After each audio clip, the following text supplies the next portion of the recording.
Assalamualaikum warahmatullahi wabarakatuh. Alhamdulillahi rabbil alamin wa bihi nasta'inu ala umuri dunya waddin.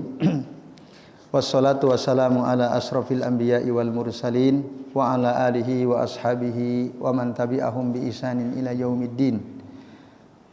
Asyhadu an la ilaha illallah wahdahu la syarikalah wa asyhadu anna Muhammadan abduhu wa rasuluh. Allahumma shalli wa sallim wa barik ala Muhammad wa ala ali Muhammad kama shallaita wa barakta ala Ibrahim wa ala ali Ibrahim fil alamin innaka Hamidum Majid. Amma ba'du. Bapak-bapak dan ibu-ibu serta jamaah sekalian, a'azani Allah wa iyyakum ajmain. Alhamdulillah pada pagi ini atas izin Allah kita bisa berjumpa kembali untuk melanjutkan ngaji Kitab Al-Ali Al-Bahiyah Syarah Al-Adab Al-Islamiyah karya Syekh Khalid Mahmud Al-Juhani hafizahullahu taala. Nah, untuk pembahasan kita pada pagi ini Bapak Ibu masih melanjutkan pembahasan tentang adab-adab pada saat kita takziah ya, atau saat kita berada dekat dengan orang yang mau meninggal dunia. Kemarin kita sudah membahas 4 adab, yaitu 1 mengingatkan dia untuk membuat wasiat, yang kedua mengingatkan dia tentang karunia dan rahmat Allah Subhanahu wa taala, kemudian yang ketiga ya, memberi minum ya supaya tenggorokannya basah agar dia dimudahkan untuk mengucapkan kalimat tauhid. Lalu yang keempat mentalkinnya, kita talkin supaya mengucapkan kalimat tauhid. Kemudian yang kelima, Bapak Ibu dan jamaah sekalian, memejamkan kedua matanya ketika dia sudah meninggal, lalu mendoakan kebaikan. Jadi kalau kita sedang menjenguk ya orang sakit yang sudah mendekati ajalnya, kemudian dia meninggal, wafat, maka pejamkanlah matanya, doakanlah dengan doa-doa kebaikan. Nah, ini berdasarkan hadis riwayat Ummu Salamah radhiyallahu anhu yang dikeluarkan oleh Imam Muslim. Kata Ummu Salamah, dakhala Rasulullah sallallahu alaihi wasallam ala Abi Salamah. Suatu ketika Rasulullah sallallahu alaihi wasallam beliau masuk menjenguk Abu Salamah yang sedang sakit atau diambang kematiannya. Dan bahkan beliau sudah dicabut nyawanya oleh Allah Subhanahu wa taala. Wa qad saqqa basaruhu, dan pandangan beliau, mata beliau terbuka ketika dijenguk atau didatangi oleh Nabi sallallahu alaihi wasallam. Dan beliau sudah wafat. Maka fa agmadahu, lalu Rasul memejamkan kedua mata atau pandangan dari Abu Salamah yang sudah wafat itu. Summa qol, lalu beliau berkata, innar ruha, sesungguhnya ruh itu idza qubido, apabila ruh itu dicabut, tabi'ahu al-basar, diikuti oleh mata. Fadajjan nasu min ahlihi, lalu orang-orang dari keluarga Abu Salamah ya, berteriak, irtafa'at aswatuhum, karena apa? Wafatnya Abu Salamah. Ada yang ngangkat suara berteriak. Faqal, lalu kemudian Rasul berkata, la tad'u ala anfusikum illa bi khairin, janganlah kalian mendoakan keburukan atas diri kalian kecuali dengan kebaikan. Atau janganlah kalian berdoa atas diri kalian kecuali dengan kebaikan. Fa innal malaikata, karena sesungguhnya para malaikat itu yu'minuna ala ma taqulun, mengaminkan apa yang kalian ucapkan. Summa qal, lalu kemudian Rasul beliau berdoa, Allahumma gfir li Abi Salamah warfa darajatahu fil mahdiyin wakhlubhu fi aqibihi fil ghabirin waghfir lana walahu ya rabbal alamin wabsah lahu fi qabrihi wa nawwir lahu fihi. Hadis akhrajahu Muslim. Nah, ini doa yang dibaca oleh Nabi ketika takziah ya, ke Abu Salamah pada saat beliau wafat. Nah, jadi ini yang dibaca oleh beliau. Jadi waktu itu beliau tidak membaca surah Yasin, bukan surah Yasin yang baca. Ya, juga tidak menyuruh orang-orang untuk membaca Al-Quran. Rasul melarang mereka untuk berdoa kecuali dengan kebaikan. Setelah itu beliau mengajarkan satu doa penting. Jadi kalau ada orang meninggal ya doakan dengan doa ini, ibu-ibu. Artinya apa tadi? Allahumma gfir li Abi Salamah. Ya Allah, berikanlah ampunan kepada Abu Salamah. Ampunilah Abu Salamah. Warfa darajatahu fil mahdiyin. Tinggikan derajatnya di golongan orang-orang yang mendapatkan petunjuk dari Allah Subhanahu wa taala. Tinggikan derajat beliau. Wakhlubhu fi aqibihi fil ghabirin. Gantikan dia fi aqibihi, ya, di anak keturunannya yang ditinggalkan yang masih hidup, fil ghabirin. Fil ghabirin makna fil bakin. Jadi beliau diwafatkan, lalu Rasul memohon kepada Allah agar ada penggantinya. Pengganti yang selama ini bertanggung jawab untuk menafkahi anak istrinya.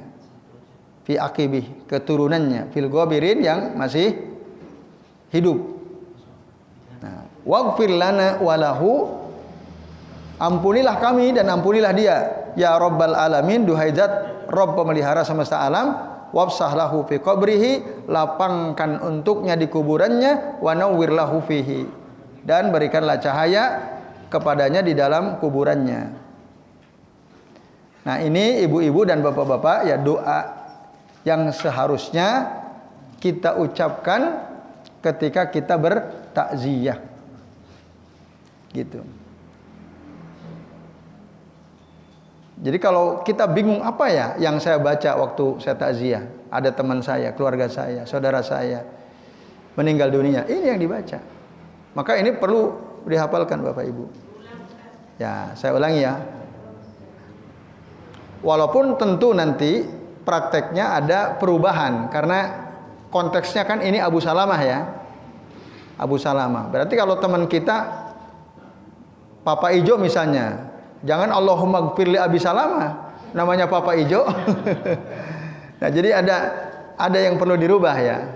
Baik, Allahumma gfir li fulanin. Nah, yang li fulan ini siapa namanya gitu ya. Li fulanin. Warfa darajatahu. Yang keras, warfa darajatahu. Sudah ditulis? Yang sudah ketemu boleh di-share juga ya. Warfa darajatahu fil mahdiyin. Sudah tercatat? Fil mahdiyin.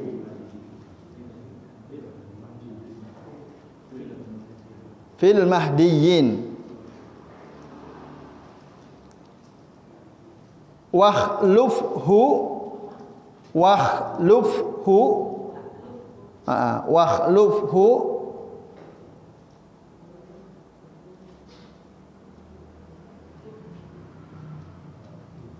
fi aqibihi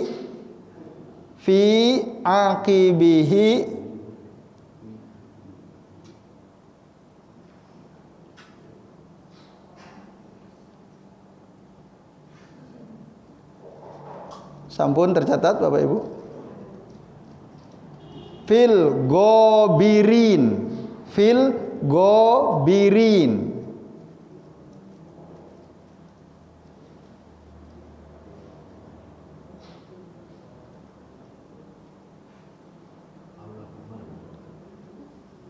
Lanjutannya, waghfir lana walahu. Waghfir lana walahu. Nah, ya Rabbal alamin.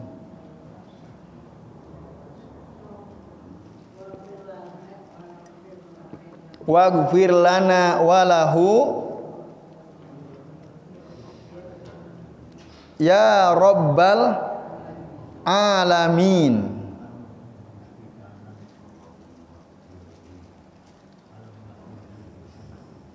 Sampun. Kemudian wabsah lahu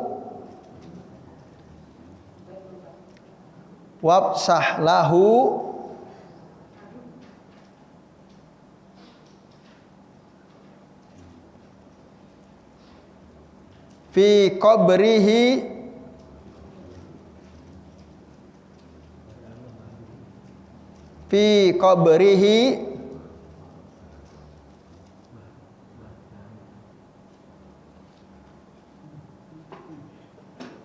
wa nawwir lahu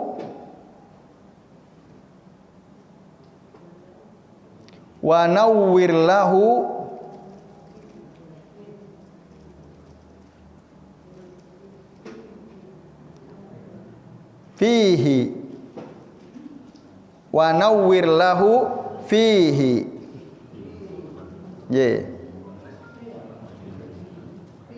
fihi wa nawwir lahu fihi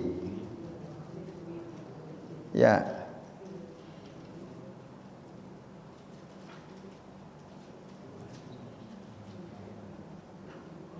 Baik Bapak Ibu dan jamaah sekalian, a'azani Allah wa iyyakum ajmain.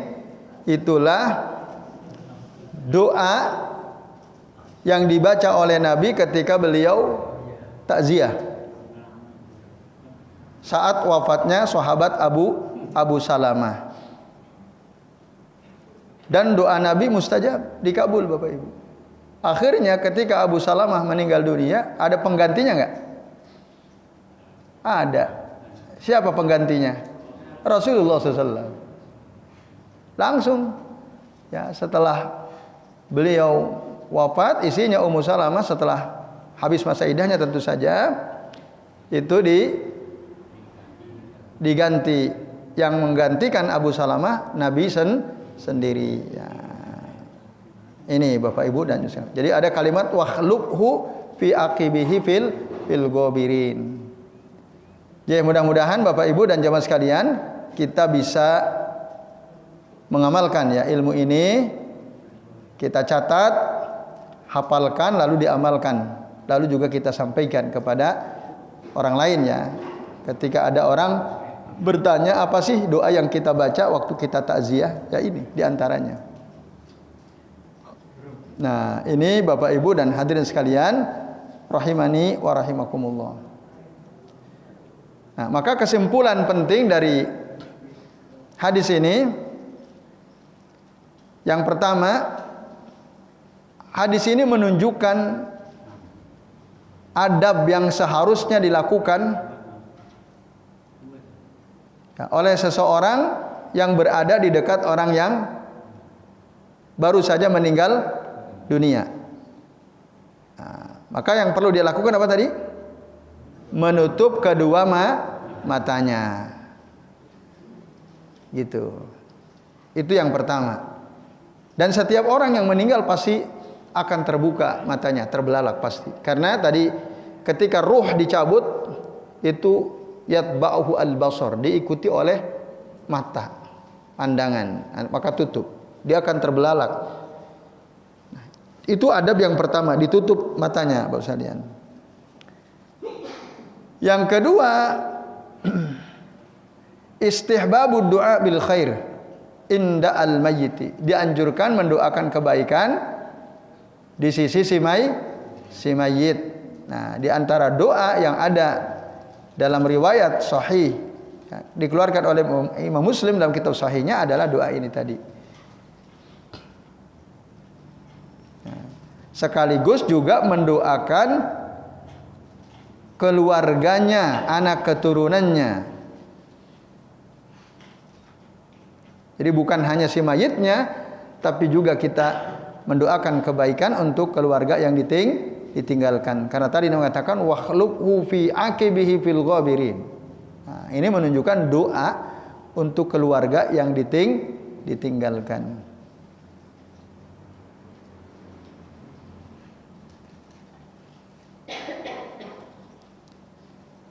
Kesimpulan lainnya Bapak Ibu, berdasarkan mafhum, apa yang kita bisa pahami dari hadis ini adalah apa? Karahatud du'a bisyarr inda al-mayyiti. Makruh atau bahkan tidak boleh hukumnya mendoakan keburukan bagi si mayit, kecuali dia mati dalam keadaan ya kufur, membenci Islam dan kaum muslimin. Nah, itu lain lagi. Maka kalau sesama kaum muslimin, jangan didoakan kecuali dengan kebaikan, jangan didoakan dengan keburukan. Jangan mendoakan dengan doa yang buruk. Ini dia beberapa kesimpulan penting dari hadis ya, yang menunjukkan tentang adab pentingnya menutup kedua mata dan mendoakan kebaikan bagi si mayit ya. Orang yang baru saja meninggal dunia. Okay. Kemudian adab yang keenam, Bapak Ibu dan jemaah sekalian,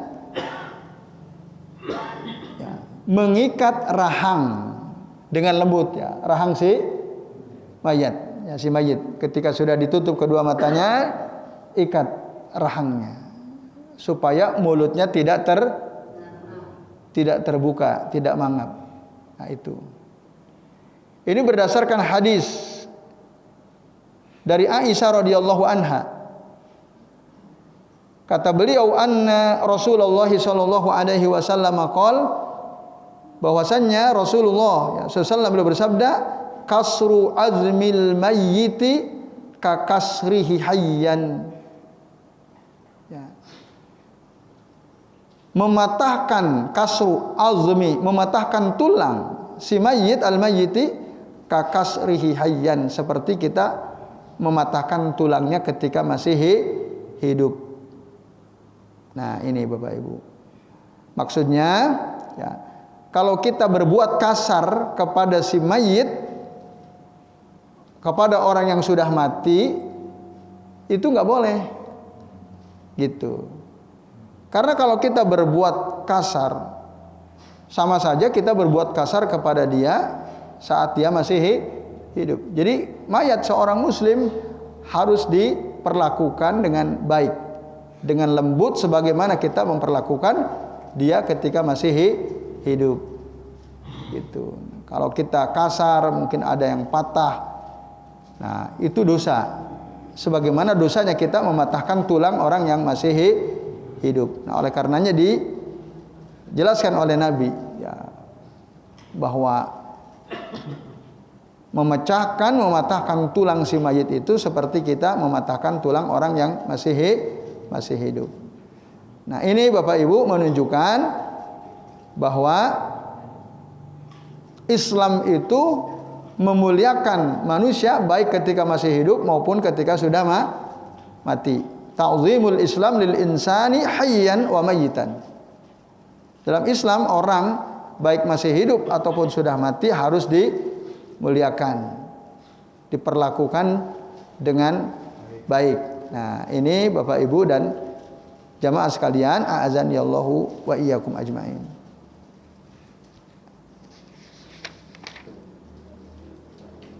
Kesimpulan lainnya Bapak Ibu berdasarkan hadis ini adalah la yuhanu mayitan kama la yuhanu hayyan. Seseorang itu tidak boleh dihinakan ketika dia sudah mati, sebagaimana kita tidak boleh menghinakan orang yang masih hidup. Makanya ketika memandikan itu harus ditutupi, gitu, dan tidak boleh ditonton. Nah, kalau di kampung-kampung kadang-kadang, nah, banyak orang nonton ketika si mayit dimandikan. Harusnya, ya, hanya orang yang ikut memandikan saja. Itu pun harus orang yang amanah, bisa dipercaya. Kalau ada apa-apa pada tubuh si mayit, dia tidak bercerita kepada orang lain. Nah, kalau di kampung, nah, banyak orang sambil megangin kain gitu ya. Ada berapa orang coba yang megang kain? Banyak. Nonton atau tidak? Nonton. lihat. Kalau ada apa-apa pada tubuh si mayit, dia terbuka aibnya. Nah, ini jangan Bapak Ibu. Itu sama saja kita menghinakan si mayit. Ya, sama, coba ada orang masih hidup ditelanjangi, ditonton semua. Kita menghinakan dia atau tidak? Iya. Itu kan nggak boleh. Sebaiknya di ruangan tertutup, betul sekali. Di ruangan tertutup. Maka Bapak Ibu, kalau kita punya keluarga, suami istrinya meninggal, udah mandiin sendiri. Atau istri suaminya meninggal, mandiin sendiri kalau butuh bantuan sama anaknya. Iya. Atau di rumah, ketika orang-orang datang itu udah selesai kita mandikan. Udah bersih. Makanya perlu kita belajar tentang bagaimana memandikan si mayit, si jenazah, Bapak Ibu. Tidak perlu kita minta bantuan orang. Nah, kan gampang. Pertama kita basuh seluruh anggota tubuhnya yang kena air wudu. Baru kita siram dari yang kanan, sebelah kanan, kemudian sebelah kiri. Setelah itu baru dikasih sabun. Ya, dibersihkan. Udah itu diguyur. Nah, kalau bisa bilangannya ganjil ya ketika kita mengguyur si mayit. Udah itu dikeringkan lalu dikafani. Ya, tadi kan saya bilang membasuh seluruh anggota tubuhnya terkena air itu artinya apa berarti? Nah, itu. Enggak apa? Kan ya itu cara memandikan jenazah itu seperti kita mandi junub. Ketika saya mengatakan tadi basuh dulu anggota tubuh yang terkena air wudu artinya diwudukan. Nah, itu dulu. Berarti tangannya, mulutnya, kemudian wajahnya dibasuh, tangan kanan, tangan kirinya. Lalu kemudian kepalanya, saya itu kedua kakinya. Udah kena baru diguyur. Seluruhnya yang kanan dulu. Nah, 1 atau 3 kali. Nah, kemudian guyur yang kiri 1 atau 3 kali, kemudian kasih sabun. Nah, bersihkan. Atau sebelumnya dibersihkan dulu, barangkali ada kotoran yang keluar dari 2 lubang yang di bawah. Itu dulu dibersihkan. Nah, kadang-kadang kan orang meninggal mungkin karena saking sakitnya, nah, keluar kotoran, menahan sakaratul maut, itu dikeluarkan. Jadi orang lain tidak ada yang tahu Bapak Ibu, hanya kita yang tahu. Jadi ini, nggak usah takut, masa pasangan sendiri takut, masa orang tua sendiri takut, masa anak sendiri takut misalnya. Jadi itu. Nah, letakkan di tempat yang empuk ya kalau bisa. Ya tidak, ya di meja bisa sih sebenarnya. Cuman tadi waktu dibolak-balikan tidak diperlakukan dengan kasar. Nah, ini Bapak Ibu dan jamaah sekalian, a'azani Allahu wa iyyakum ajmain. Jadi kita sebaiknya memperlakukan jenazah, kalau itu keluarga kita sendiri saat dimandikan, lebih baik kita yang menangani. Jadi orang taunya, nah sudah mau dikapani. Kalau mengkapani mungkin agak susah sendirian ya. Nah, butuh ada bantuan orang. Nah, bisa kita minta bantuan. Jadi ini Bapak Ibu dan jamaah sekalian, a'adzallahu wa iyyakum ajmain.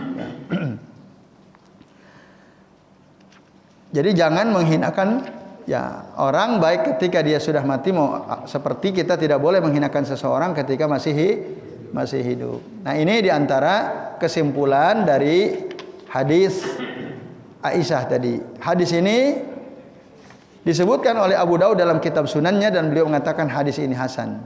Ya. Tadi yang kasru azmi al-mayyiti ka kasrihi hayyan. Bapak Ibu dan jamaah sekalian, a'adzani Allah wa iyyakum ajmain. Nah, kemudian taujihuhu ilal qiblah. Nah, ini yang seringkali diabaikan. Menghadapkan wajahnya ke arah kiblat. Berdasarkan hadis riwayat Abu Hurairah radhiyallahu anhu, beliau mengatakan anna Rasulullah sallallahu alaihi wasallam qaal bahwasanya Rasul SAW beliau bersabda, al baitil haram ya kiblatikum ahya'an wa amwata.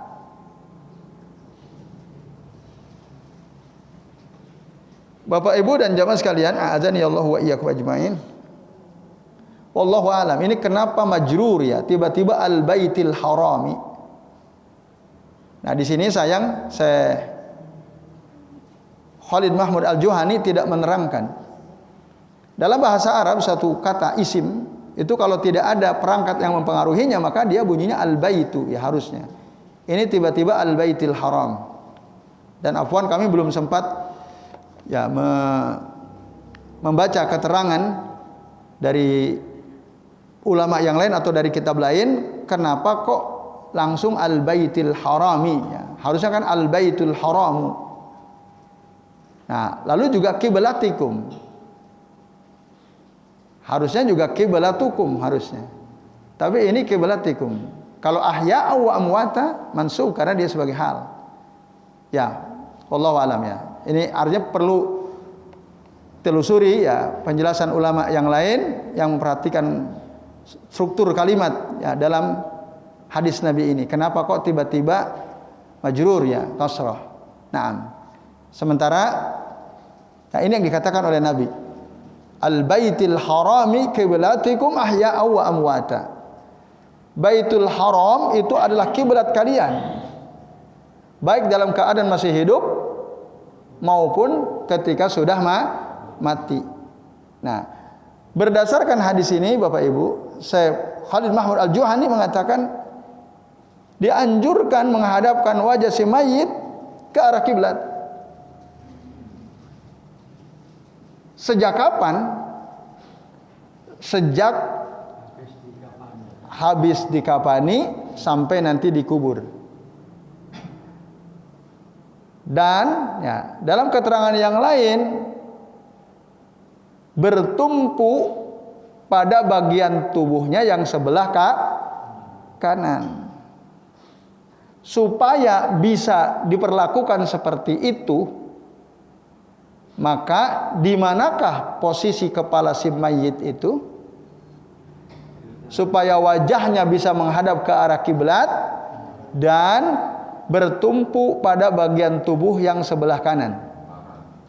Nah, betul. Maka si mayit itu saat sudah dikafani, sudah dimandikan, dikafani, disolatkan, hadapkan wajahnya ke arah kiblat. Berarti dimiringkan atau diterlentangkan? Kebanyakan kita memiringkan atau menterlentangkan. Nah, itu. Apa iso? Nah, gitu kan pertanyaannya, bisa enggak dimiringkan? Bisa. Bisa. Pakai bantal bisa. Itu Bapak Ibu. Nah, ini yang banyak ditinggalkan. Adab ini, sunnah ini banyak ditinggalkan. Tapi kalau yang di liang lahat insya Allah sudah ya. Sudah diperlakukan. Nah, yang sebelumnya rata-rata membaringkan si jenazah, si mayit itu dengan cara terlentang, tidak dihadapkan ke arah kiblat. Ini hadis hasan akhrajahu Abu Daud. Bapak Ibu dan Ibu sekalian. Dibawa di keranda. Kalau memungkinkan, di keranda kan bisa kiri kanan nggak bisa. Ya, jika dimungkinkan. Tapi kalau jika tidak karena kesulitan maka ada uzur berarti ya. Tapi kalau waktu ditidurkan menunggu dikubur kan disolatkan oleh orang-orang kan. Nah, itu sebaiknya dihadapkan wajahnya ke arah kiblat. Tapi yang aneh, ada beberapa masyarakat itu kalau laki-laki kepalanya di selatan katanya, kalau perempuan kepalanya di utara. Itu ada. Bahkan saya pernah menulis artikel untuk mengkritik. Jadi ada artikel, dia mengutip beberapa pendapat ulama, tapi sayangnya dia tidak ada satupun hadis yang dikutip oleh si penulis artikel itu. Ya, yang menjelaskan bahwa ada perbedaan dalam memposisikan jenazah laki-laki dan perempuan. Yang ada itu posisi kita menyolatkan jenazah. Kalau kita sendirian ya. Kalau kita sendirian, kalau dia laki-laki, posisi kita menyolatkannya sejajar dengan kepala. Kalau dia perempuan, sejajar dengan bagian tengah tubuhnya. Itu yang ada keterangannya. Kalau kita sholat sendiri. Kalau berjamaah, imam, posisi imam. Kalau kita sebagai makmum, bebas. Kan makmum banyak. Nanti kalau harus sejajar dengan kepalanya jadi kayak kereta. Nah, itu Bapak Ibu sekalian. Jadi kalau sendiri, posisi kita yang menyolatkan, kalau dia jenazahnya laki-laki sejajar dengan kepala, kalau dia perempuan sejajar dengan bagian tengah tubuhnya. Nah, ini Bapak Ibu dan itu yang diterangkan di dalam hadis Nabi. Bukan posisi kepala si mayit. Kalau laki-laki di selatan, perempuan di utara. Tidak ada satupun. Memang di dalam artikel itu dia mengutip pendapat ulama, disebutkan kitabnya ini. Ya, pendapat ulama kalau bertentangan dengan hadis Nabi, maka harus ditinggalkan. Itu ijtihad. Sayangnya tidak ada dasarnya gitu. Kenapa kalau laki-laki kepalanya harus selatan? Nah, ini bapak-bapak dan ibu-ibu serta jemaah sekalian ya, ada itu artinya. Nanti kalau saya ketemu, nanti saya share nanti ya. Artikel bantahan saya terhadap artikel tersebut. Masih beberapa tahun yang lalu ya. Yaitu Bapak Ibu dan hadirin sekalian, jadi usahakan sunnah ini kalau bisa dihidupkan, diikuti. Meletakkan si mayit itu, hadapkan wajahnya ke arah kiblat. Nah, bisa nggak kira-kira? Insya Allah bisa, gampang. Kan tinggal kita posisikan. Apalagi kalau dia keluarga kita sendiri kan, anak kita sendiri, pasangan hidup kita sendiri. Nah, supaya apa yang dikatakan oleh Nabi dalam hadis ini tadi, ya, riwayat Abu Hurairah, kita amalkan. Tentu saja orang yang mengamalkan dengan orang yang mengabaikan beda atau tidak? Beda. Yang mengamalkan dapat pahala. Ya, ini. Bapak Ibu dan jamaah sekalian, a'adzani Allah wa iyyakum ajmain. Nah,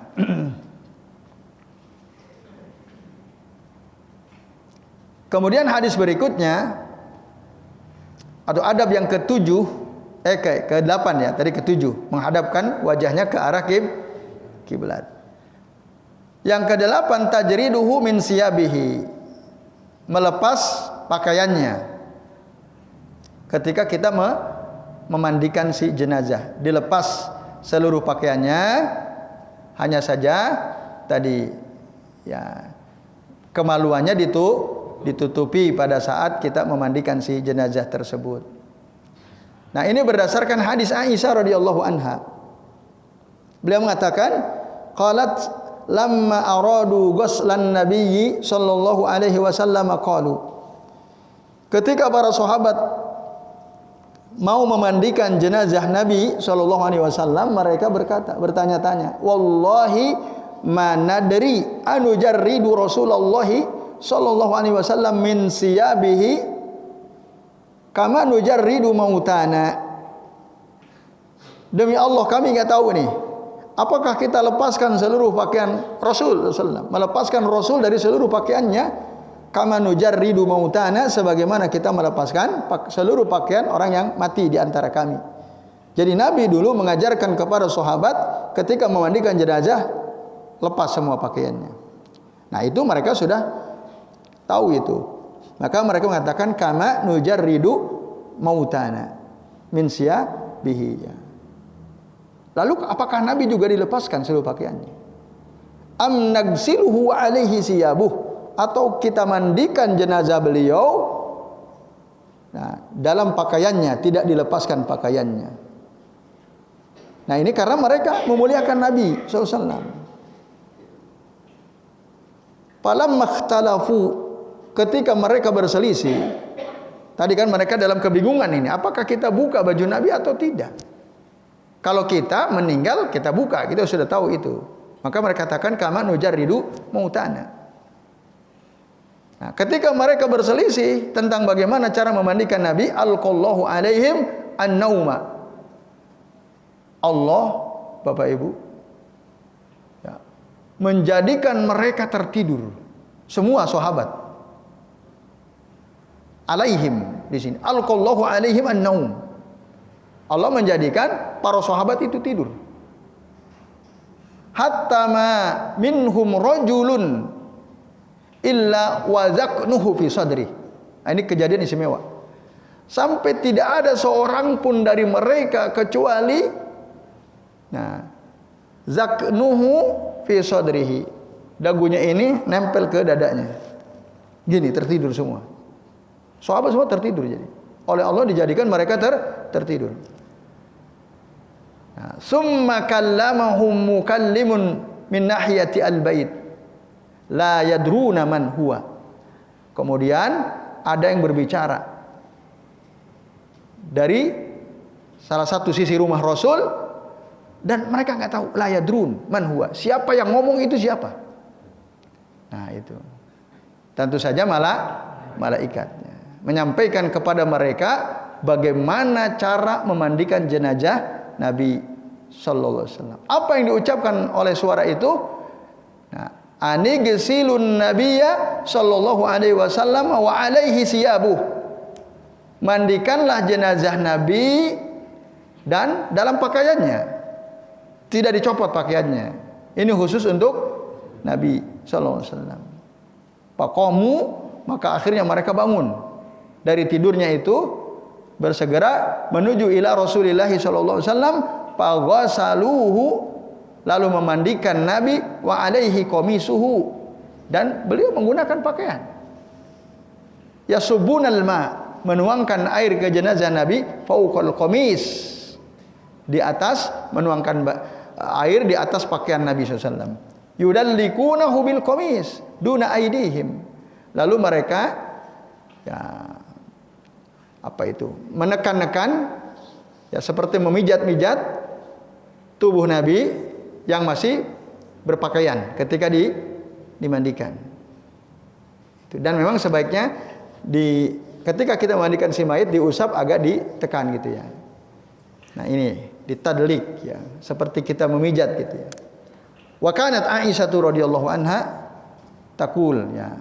Lalu Aisyah radhiyallahu anha beliau mengatakan, lau istaqbaltu min amri ma stadbartu ma ghasalahu illa nisa'u.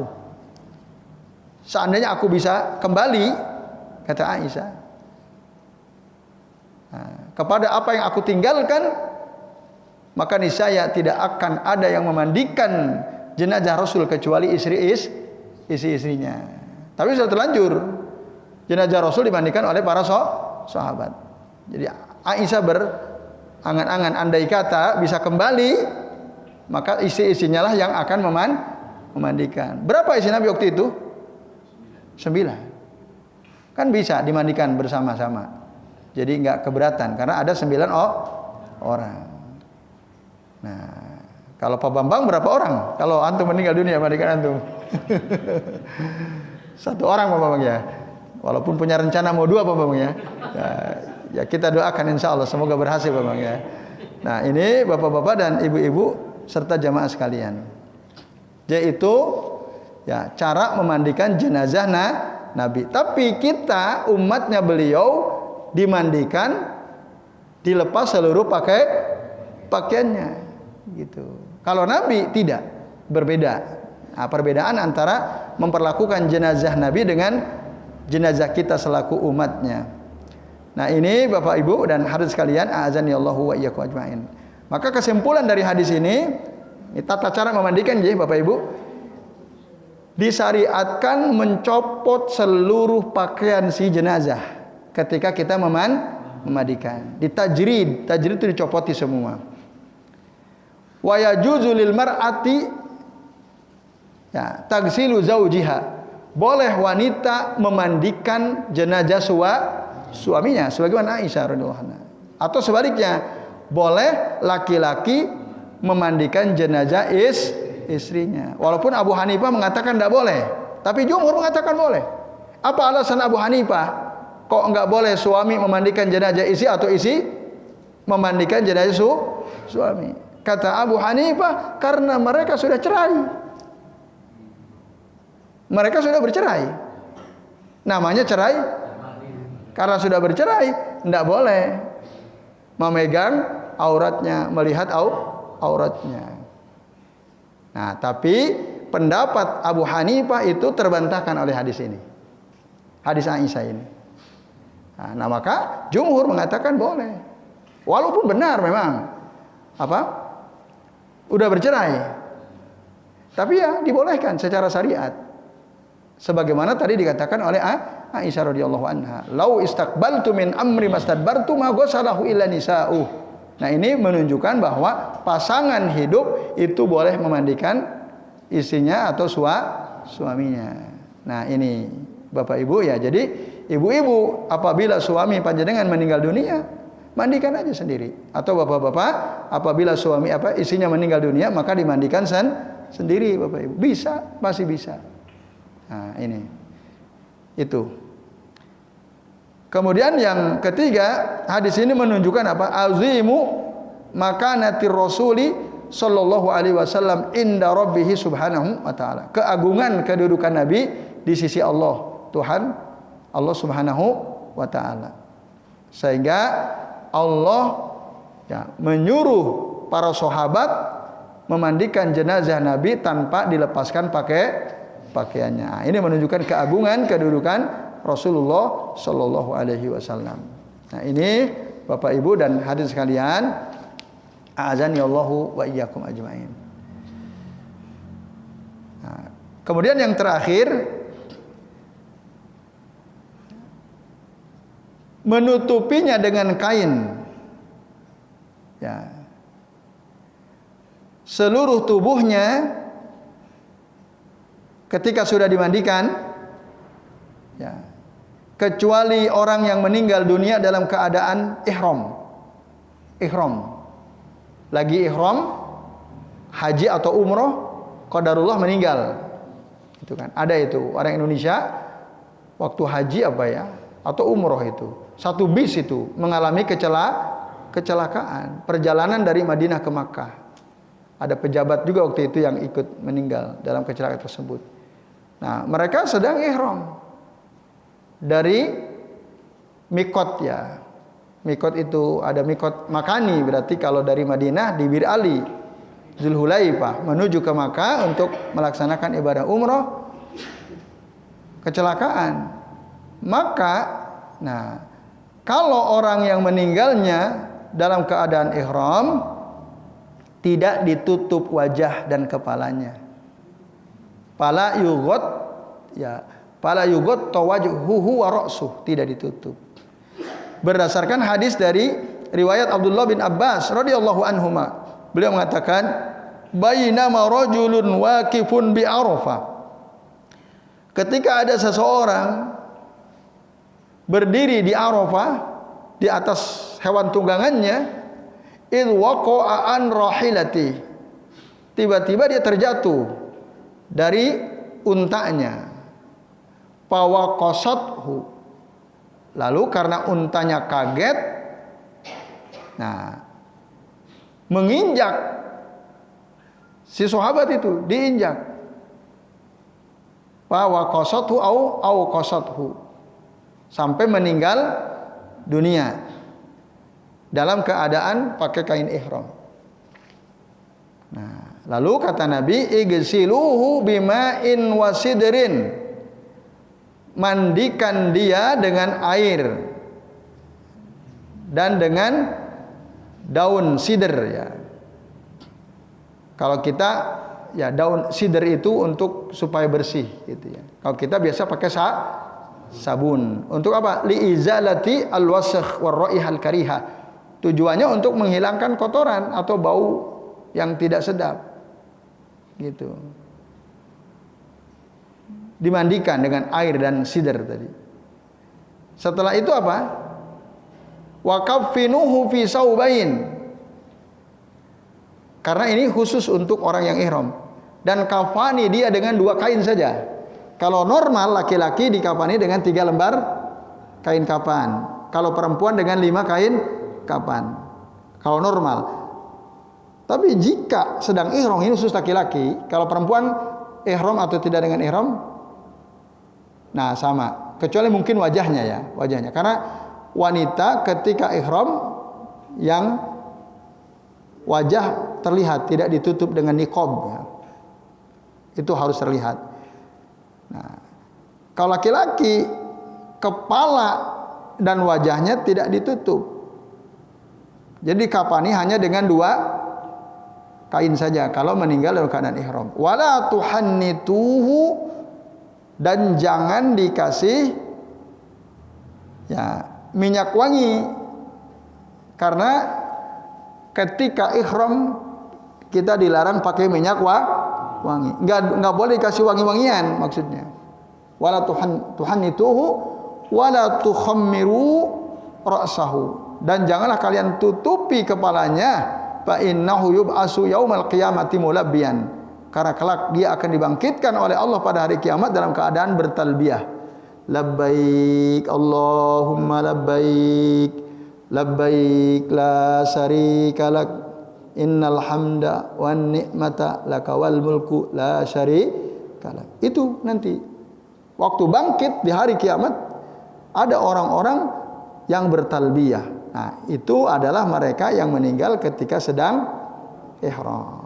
Maka cara memandikannya dimandikan secara normal, tapi waktu mengkafaninya hanya dikafani oleh 2 helai kain saja, jangan dikasih wangi-wangian, jangan ditutup kepala dan tapi ada khilaf ya, kepala dan wajahnya. Ada yang mengatakan wajahnya ditutup. Karena memang di sini Nabi hanya mengatakan wala tukhammiru ra'sahu, jangan kalian tutup kepalanya. Wajahnya enggak disebut, enggak. Nah, tapi sahabat mengatakan sebagaimana yang kita ketahui orang yang ihram itu tidak boleh menutup wajah, berarti juga wajah tidak boleh ditutupi. Nah, karena dia dibangkitkan kelak pada hari kiamat sedang bertalbiyah. Nah, ini bapak-bapak dan ibu-ibu serta jamaah sekalian, azan ya Allah wa iyyakum ajmain. Nah, maka kesimpulannya hadis ini menunjukkan kalau kita memandikan jenazah yang meninggal ketika sedang ihram, perlakukan seperti dia sedang ihram itu. Hanya diberi kain kapan 2 lembar, tidak ditutupi kepala dan wajahnya.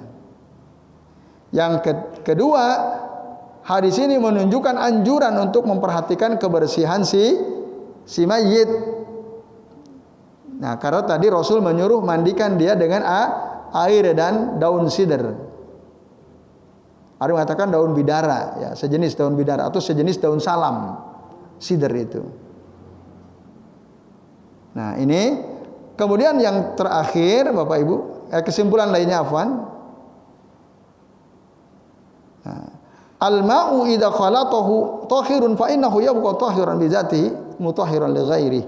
Air apabila dicampur dengan sesuatu yang suci, dia tetap zatnya suci, bisa mensucikan ya untuk yang lainnya. Tadi diguyur, kasih sabun, guyur lagi. Nah, ini kan sudah ada campuran antara sabun dengan air, dia tetap suci. Nah, itu saya itu diguyur lagi. Nah, kesimpulan lainnya adalah wujubut takfinil mayyit, wajib hukumnya mengkafani si mayit, kecuali yang meninggal di medan perang. Kalau di medan perang nggak dikafani, bahkan tidak dimandikan, dan sebagian mengatakan tidak disolatkan.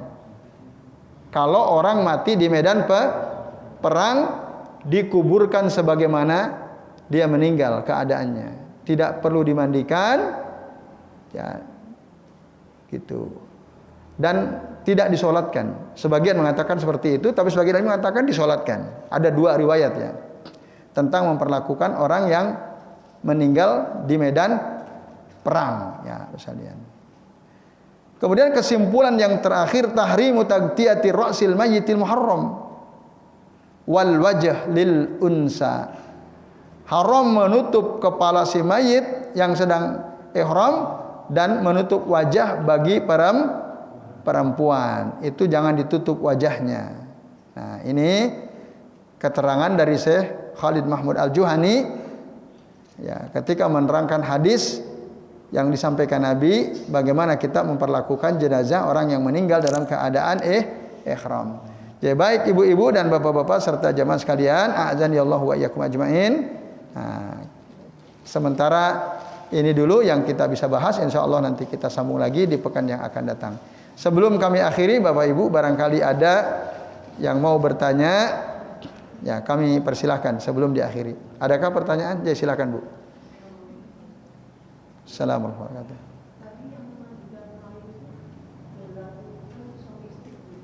Ya.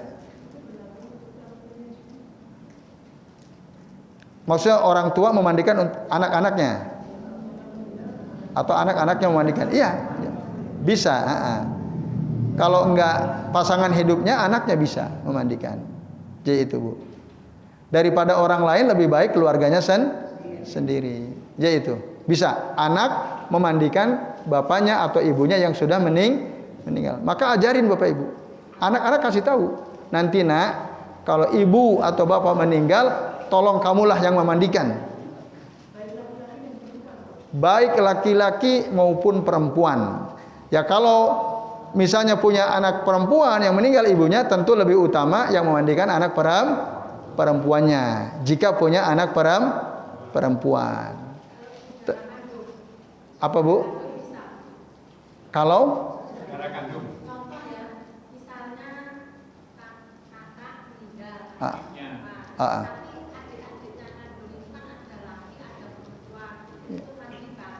Iya, boleh saudara kandung. Iya, tapi tadi sebaiknya kalau dia laki-laki utamakan yang laki-laki. Kalau dia perempuan, si jenazahnya utamakan yang mandikan perempuan. Tapi andai kata tidak ada, ya sudah. Misalnya yang meninggal bapaknya, dia hanya punya anak perempuan. Kalau ada ibunya ya ibunya, maksud istrinya. Jadi itu. Kalau takut, kenapa takut? Pertanyaannya kenapa takut? Tadi kan kami sudah sampaikan nggak usah takut. Asal kita pelajari tata caranya. Nah, maka perlu memang anak kita diberitahu cara memandikan jenazah. Daripada orang lain, mendingan keluarga sendiri itu Bu. Apalagi orang lain tadi biasanya di luar, ya kan? Ditonton oleh banyak orang. Nah, terus kalau keluarga sendiri yang memandikan misalnya, di mana dimandikannya? Ya, di tempat yang terbuka yang apabila diguyur airnya bisa mengalir ke tempatnya. Itu. Di tempat terbuka. Loh kalau rumahnya susah, sempit gitu ya. Kamar mandinya sempit, langsung dapur. Itu gimana? Gitu ya? Kan ada tuh keadaan di mana kan tidak semua orang rumahnya lebar gitu ya.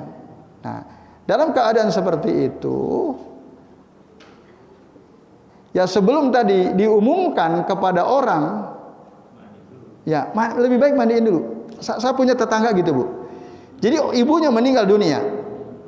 Itu belum diumumkan oleh mereka kematian ibunya kecuali setelah mereka mandikan dulu.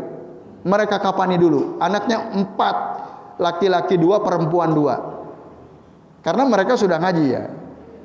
Gitu. Dimandikan oleh anaknya. Ketika diumumkan posisi ibunya sudah dikapani. Gitu. Sudah dikapani. Nah, ini. Jadi ini ibu-ibu dan bapak-bapak serta jamaah sekalian. Nah yang repot memang nggak punya anak gitu ya. Ya terpaksa kalau gitu sesama kaum muslimin. Ya itu Bu. Caranya begitu. Jadi saudara kandung boleh saudara kandung. Apa? Standby? Oh ya. Ya maka tadi Boleh nggak kita menyiapkan kain kapan kita dari sekarang? Iya, mendingan Bapak Ibu siapin kain kapan sendiri dari sekarang. Itu menandakan bahwa kita siap kapan saja meninggal dunia. Iya, baik. Gimana Pak? Pak Surono. Untuk yang takziah tadi setelah kita datang takziah, mendoakan, kemudian mensolatkan. Ya. Tapi yang kita sering duduk di situ, di dekat jenazah, apakah kita itu boleh ngobrol-ngobrol ataupun kita duduk saja? Jadi ngobrolnya ya santai saja. Tapi kadang juga ada yang sampai kita lupa cakapan. Nah, itu betul. Kemudian pada waktu kita mendoakan si mayit pada waktu kubur di makam ya, apakah kita itu sebaiknya berdiri atau duduk? Ya. Karena kan sunahnya itu berdiri, banyak sekali yang duduk. Yes, makasih Pak Surono. Yang pertama, Bapak Ibu dan Saudara sekalian, ketika kita duduk setelah kita mendoakan, menyolatkan, karena tetangga, saudara kan kita duduk di dekat si mayit ya, jenazah, di ruangan di mana jenazah itu diletakkan. Boleh nggak ngobrol? Boleh. Asal jangan cekakakan tadi. Jangan, harusnya obrolannya yang mengingatkan kematian atau obrolan-obrolan mubah. Jangan yang lucu-lucu. Ada musibah malah cekakakan, kan nggak etis gitu. Harusnya kita bersedih, minimal kita berempati sama keluarga. Nah, ya mungkin itu bukan keluarga kita, itu tetangga kita. Kita ngobrol cekakakan karena kita kan nggak sedih gitu ya. Nah, minimal kita menghormati keluarga si mayit. Nah, aneh kan, ada orang meninggal malah ketawa ketiwi ya, cekakakan ngobrolnya. Jadi itu tidak beradab ya. Qalilul adab. Jadi itu Pak Surono. Yang kedua, apa tadi? Oh, ketika kita selesai menguburkan jenazah, kalau kita merujuk kepada ayat Al-Quran dan hadis Nabi, maka keadaannya berdiri, tidak duduk. Nabi mendoakan si mayit yang sudah dikubur sambil berdiri, angkat tangan. Ya, itu yang diterangkan dalam beberapa kitab seperti kitab Ahkamul Janaiz ya, karya Syekh Al-Albani atau karya Syekh Sa'id bin Wahab Al-Qahtani. Jadi dalam keadaan berdiri didoakan. Yaitu Pak Surono. Sahih, hadisnya sahih, iya. Cuma memang para ulama ada yang mengatakan itu anjuran. Sebaiknya ada kita ketika masuk ke pemakaman melepas sendal kita. Dasarnya adalah hadis Nabi, ketika ada orang masuk oleh Nabi dikasih tahu, fulan, ya copotlah kedua sendalmu itu. Ketika dia masuk ke area pemakaman. Tapi ada juga hadis yang menjelaskan, kata Nabi, ketika kita meninggalkan si mayit, maka si mayit itu bisa mendengar suara terompah kita.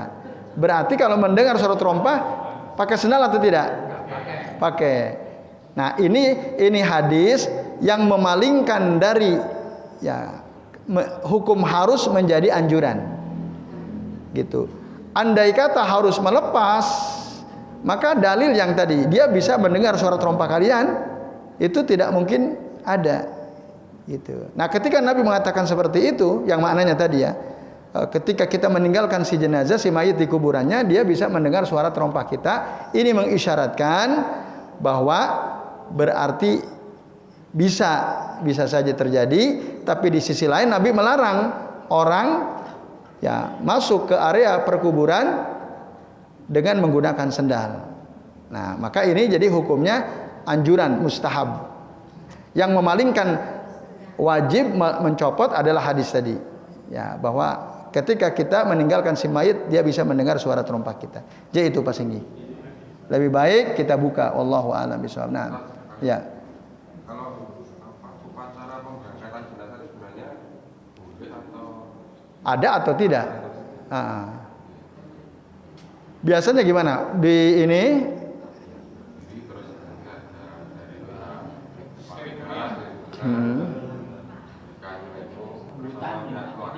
ya. Iya. Kalau kita baca ya kitab-kitab yang ditulis oleh Syekh Al-Albani tadi ya, atau oleh Syekh Sa'id bin Wahab bin Ali Al-Qahtani rahimahullah, itu enggak ada.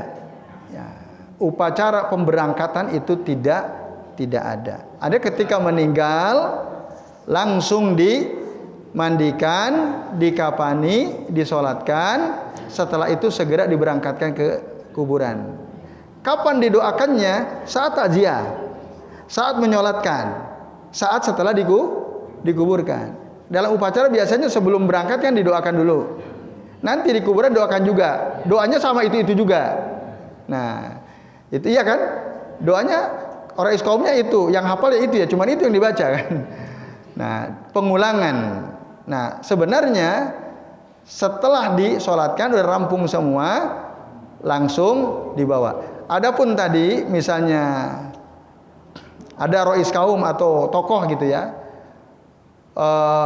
mungkin menyampaikan atau perwakilan dari keluarga ya, para muazzin, muazziat ya, kaum muslimin, sebelum jenazah ini dimakamkan, apabila ada di antara panjenengan mungkin pernah dihutangi oleh keluarga kami ini, nah maka tolong sampaikan segera kepada kami untuk kami lunasi hutang-hutangnya. Itu bisa keluarga menyampaikan. Apabila punya kesalahan, pernah berbuat zalim kepada panjenengan sekalian, mohon dibukakan pintu maaf yang seluas-luasnya. Itu karena waktu itu orang sudah berkumpul kan. Nah, siapa tahu jenazah ini punya hutang. Nah, jika dalam rangka untuk itu maka tidak ada masalah. Ya. Karena momentumnya kan itu yang bisa disampaikan secara publik ya, ke umum, yaitu.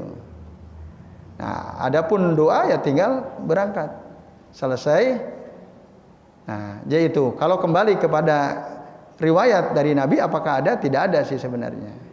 Apalagi ketika dibawa diiringi dengan tahlil, la ilaha illallah, la ilaha illallah, itu enggak boleh. Diam, ada itu, hadisnya ada. Kalau toh mau berzikir, berzikirlah sirron, tidak dikeraskan. Tapi ada enggak jenazah ketika diiringi orang yang bawa zikir keras-keras? Banyak. Itu enggak boleh, Bapak Ibu. Nanti ada hadisnya ya. Kita akan sampaikan di pertemuan yang akan datang insyaallah. Yaitu Pak Wikan. Jelas? Ya, baik Bapak Ibu dan jemaah sekalian. Masih ada terakhir Pak Jody, silakan.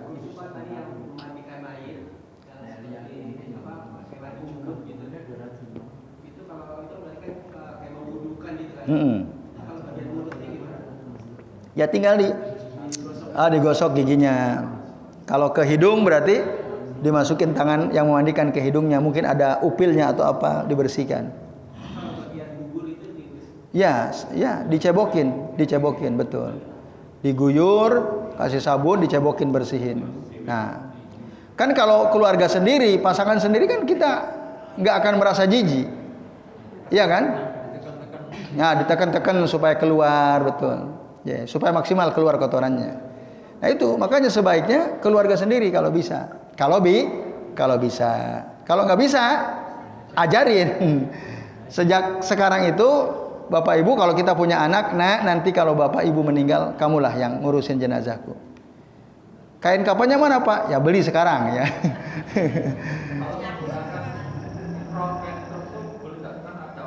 Boleh, gak ada masalah. Bahkan selain warna putih juga boleh sih sebenarnya.